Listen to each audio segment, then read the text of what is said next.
திருப்பத்தூர் மாவட்டம் வாணியம்பாடியில் மாமன் மீது இருந்த முன்விரோதம் காரணமாக காரை திருடி சென்னையில் 50,000 ரூபாய்க்கு விற்ற 2 பேரை போலீசார் கைது செய்தனர். வாணியம்பாடி முஸ்லிம்பூர் பகுதியைச் சேர்ந்த சதாம் ஹுசேன் வாகனங்களை வாங்கி விற்கும் தொழிலில் ஈடுபட்டு வருகிறார்.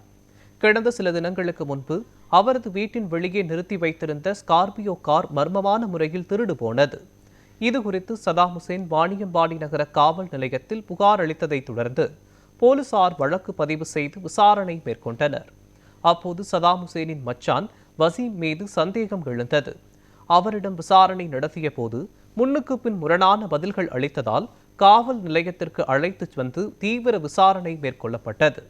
அதில் குடும்ப தகராறு காரணமாக சதாம் ஹுசேனின் மீது கோபம் கொண்டு நண்பரான முகமது இத்தியாஸ் உதவியுடன் காரை திருடி சென்னையில் 50,000 ரூபாய்க்கு விற்றது தெரிய வந்தது. இதனைத் தொடர்ந்து போலீசார் காரை பறிமுதல் செய்து வசீம் மற்றும் முகமது இத்தியாஸ் ஆகிய இருவரையும் கைது செய்து நீதிமன்றத்தில் ஆஜர்படுத்தி சிறையில் அடைத்தனர்.